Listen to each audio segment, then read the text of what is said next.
বন্ধুরা, এমন একটি মজাদার ঘটনা যেটা আপনাদের সাথেও কখনো না কখনো ঘটেছে, আর সেটি হলো ঘুমন্ত অবস্থায় আমাদের মুখে, আমাদের পুরো শরীরে কেউ মনে হয় চাপা দিয়ে রয়েছে।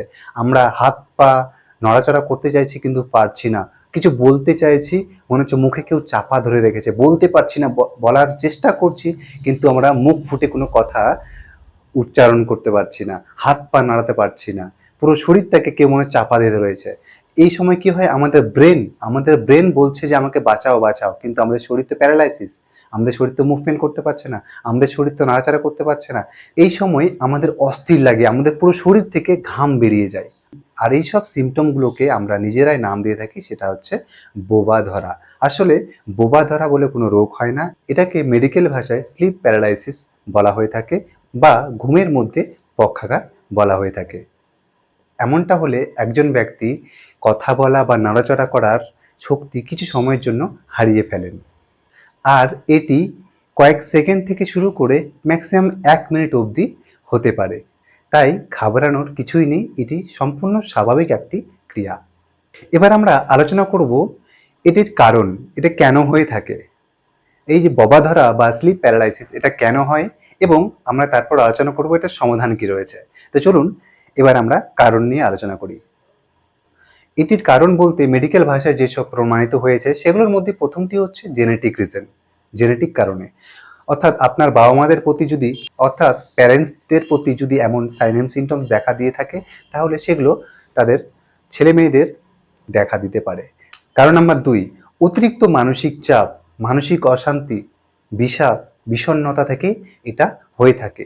3 নাম্বার, পর্যাপ্ত পরিমাণে ঘুমের অভাব, স্লিপলেসনেস, অর্থাৎ যথেষ্ট পরিমাণে আমাদের ঘুম না হলে, আমরা বিভিন্ন রকম কাজে ব্যস্ততার মধ্যে থাকলে, কন্টিনিউ কয়েকটা দিন আমাদের ঠিক প্রপার স্লিপ না হলে, পর্যাপ্ত পরিমাণে ঘুম না হলে এমন সিমটমস দেখা দিয়ে থাকে। তাই ভয়ের কোনো কারণ নেই। 4 নম্বর কারণটি হচ্ছে চিত হয়ে শোয়া। এই চিত হয়ে শোয়া আমাদের শরীরের জন্য খুবই ক্ষতিকর।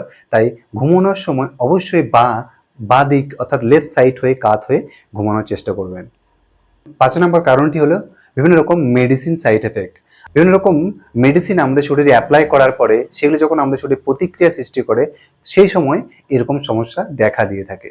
কারণ নাম্বার 6, ড্রাগ অ্যাডিক্টেড, বিভিন্ন রকম নেশাগ্রস্ত মানুষদের প্রতিও এমন সমস্যা দেখা দিয়ে থাকে।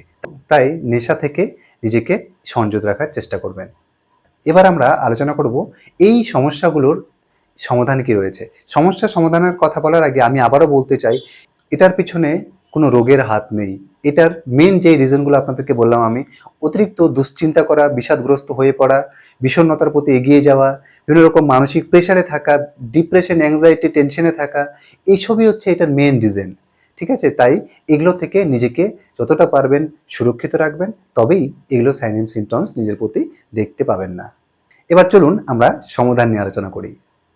সমাধান বলতে দেখুন, যেহেতু এটা প্রপার কোনো ডিজিজ নয়, তাই এটা আমাদের নিজেদেরই লাইফস্টাইলটা চেঞ্জ করতে হবে। যেমন প্রত্যেক দিন সঠিক টাইমে ঘুমোতে যাওয়া এবং সঠিক টাইমে ঘুম থেকে ওঠা, এটি আমাদের অভ্যাসের মধ্যে একটা পরিবর্তন নিয়ে আসতে হবে। 2 নম্বরটি হচ্ছে আমাদের রোজ সন্ধ্যাবেলা অথবা বিকেলবেলা 30 মিনিটস করে ওয়াকিং করতে হবে। রোজ আমাদের এই এক্সারসাইজটি খুব কম করে হলেও 20 থেকে 25 মিনিট বা 30 মিনিট আমাদেরকে ওয়াকিং করতেই হবে। 3 নম্বরটি হচ্ছে ব্রেথিং সিস্টেম, অর্থাৎ আমরা যখন ঘুমোতে যাব ঠিক সেই সময় বিছানার মধ্যে বসে, বিছানার উপরে বসে ঠিক ঠিক এইরকমভাবে বসে আমাদেরকে ব্রেথিং নিতে হবে। ব্রেথিং ইনহেল করতে হবে, ব্রেথিং এক্সহেল করতে হবে। কিভাবে? দীর্ঘ নিঃশ্বাস আস্তে আস্তে আস্তে আস্তে নিতে হবে, একটু হোল্ড করতে হবে 2 সেকেন্ড, এবং তারপর এক্সহেল করতে হবে, মানে ছেড়ে দিতে হবে। ঠিক আছে, তো এরকম ব্রেথিং আমাদেরকে 5 থেকে 10 মিনিট নিতে হবে। এটা করার পরে আপনি ঘুমোতে গেলে আপনার ঘুমটা খুব গভীরভাবে হবে, উল্টো পাল্টা কোনো স্বপ্ন আসবে না, এইরকম কোনো সাইন অ্যান্ড সিমটমস আপনার মধ্যে দেখতে পাবেন না। কিন্তু তারপরেও যদি আপনার মধ্যে এটা ফ্রিকুয়েন্ট দেখা দিয়ে থাকে, অর্থাৎ 2-1 দিন পর পর এটা হতে আছে, তাহলে অবশ্যই একজন নিউরো ফিজিশিয়ানের পরামর্শ নেবেন। ধন্যবাদ, সকলে ভালো থাকবেন।